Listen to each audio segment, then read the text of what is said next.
Good morning everyone. तो आपका अपने चैनल डिजिटल ब्लैक बोर्ड पर स्वागत है। तो आइए स्टार्ट करते हैं आज का करंट अफेयर्स। तो आज का पहला प्रश्न है, हाल में प्रकाशित पुस्तक the word a family book के लेखक हैं। तो इसका ऑप्शन है, पहला है युवाल नोआ हरारी, दूसरा है साइमन सीबक मॉन्टेफिओर, तीसरा है जस्टिन एडम्स और चौथा है उपरोक्त में से कोई नहीं। तो इसका सही उत्तर होगा साइमन सीबक मॉन्टेफिओर। जी हाँ, साइमन सीबक मॉन्टेफिओर ये एक ब्रिटिश हिस्टोरियन है। उनके द्वारा ये पुस्तक लिखी गई है, अब the word a family book.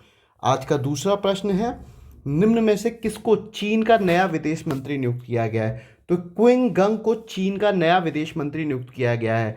Qing गंग को चीन का नया विदेश मंत्री नियुक्त किया गया है। उसके बाद वांग ये जो हैं ये भूतपूर्व विदेश मंत्री थे और वेंग फेंगे ये वहाँ के डिफेंस मिनिस्टर हैं। जी हाँ, ये वहाँ के डिफेंस मिनिस्टर हैं। अगला प्रश्न है, डीआरडीओ अपना कौन सा स्थापना दिवस मना रहा है? तो डीआरडीओ अपना 65वां स्थापना दिवस मना रहा है। 65वां स्थापना दिवस मना रहा है। इसकी स्थापना हुई थी 1958 में। जी हाँ, 1958 में स्थापना हुई थी डीआरडीओ की। आइए चलते हैं अपने चौथे प्रश्न की तरफ। तो चौथा प्रश्न है, कश्मीर के छात्रों के साथ जश्न चिल्ला कला किसने मनाया? तो ये सीआरपीएफ के द्वारा मनाया जा रहा है। कश्मीर में जो एक सर्दी का पीरियड होता है, उसके 40 दिनों को चिल्ला कला कहते हैं। उसके अंतर्गत स्कूल के अंदर तमाम प्रकार के इवेंट्स आयोजित किए जा रहे हैं। उन्हीं इवेंट्स में सीआरपीएफ के लोग भी भाग लेते हैं। पांचवा प्रश्न है, निम्न में से कौन सा राष्ट्र यूरोप बॉर्डरलेस जोन में शामिल हो गया? तो हाल में क्रोएशिया, जी हाँ, क्रोएशिया यूरोप बॉर्डरलेस जोन में शामिल हुआ है। इसने जो अपनी करेंसी थी, अब जो क्रोएशिया की जो करेंसी है वो यूरो है और यूरो करेंसी होने के बाद अब ये फ्रीली यूरोप के अंदर मूव कर सकता है। जी हाँ, इसीलिए अब ये यूरोप बॉर्डरलेस जोन का सदस्य है। छठा प्रश्न है, सावित्रीबाई फूले पर विचार कीजिए। तो सावित्रीबाई फूले का जन्म 3 जनवरी 1831 को हुआ, एकदम सही। प्रथम आधुनिक भारतीय नारीवादी थी, एकदम सही। इनके द्वारा विधवा विधवा विवाह का समर्थन किया गया, विधवा विवाह का समर्थन किया गया, बाल विवाह का विरोध किया गया, बाल विवाह का विरोध किया गया। फिर उसके बाद महिला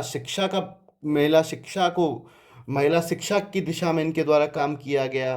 ठीक है, तो तीसरा ऑप्शन वही है, पहले बालिका विद्यालय की प्रधानाचार्य थी, बिल्कुल सही है। तो इसका उत्तर होगा उपरोक्त सभी। 3 जनवरी 1831 को जन्म, प्रथम आधुनिक भारतीय नारीवादी, पहले बालिका विद्यालय की प्रधानाचार्य। ठीक है, तो ये इसका उत्तर हो गया। तो जो सावित्रीबाई फूले थी, इनका 10 वर्ष की आयु में विवाह हो गया था ज्योतिबा फूले के साथ, और ज्योतिबा फूले के साथ विवाह हो गया तो ज्योतिबा फूले ने इनको पढ़ाया। उसके बाद ये अपने क्षेत्र की महिलाओं को पढ़ाने लगी और इस तरीके से ये प्रथम आधुनिक भारतीय नारीवादी कहलाती हैं। सातवां प्रश्न है, पीएम मोदी ने कहा Shyama Prasad Mukherjee national institute of water and sanitation का उद्घाटन किया? तो ये उद्घाटन उन्होंने कोलकाता में किया। जी हाँ, कोलकाता में उन्होंने Shyama Prasad Mukherjee national institute of water and sanitation का उद्घाटन किया।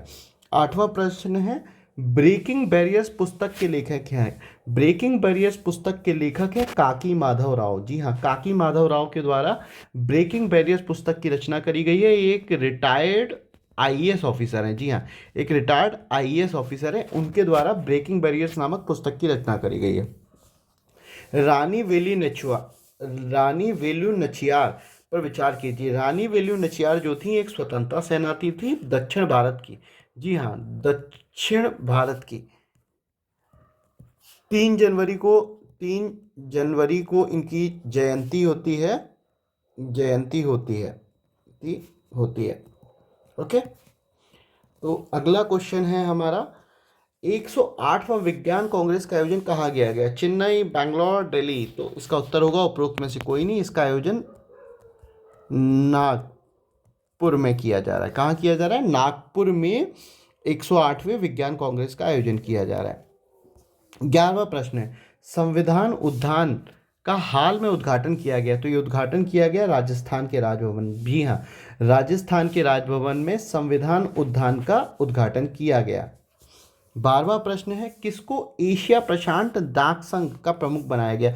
जो एशिया प्रशांत डाक संघ है उसका प्रमुख बनाया गया है भारत को। जी हाँ, भारत को एशिया प्रशांत डाक संघ का प्रमुख बनाया गया है। 2022 में असम में कितने संकटग्रस्त गैंडों की शिकार की घटना में जान गई। तो इसका उत्तर होगा 0। जी हाँ, असम के काजीरंगा नेशनल पार्क में ये पाए जाते हैं और इस बार शिकार के कारण 0 मृत्यु हुई। तो ये था आज का करंट अफेयर्स। ये पहला वीडियो है, हम इसमें और सुधार करने की कोशिश करेंगे। आप लोग प्लीज़, अगर आपको वीडियो पसंद आया है तो चैनल को सब्सक्राइब कीजिए, लाइक कीजिए। Thank you so much. और आपके जो भी सजेशंस हैं वो हमें कमेंट में ज़रूर बताइएगा। Thank you so much.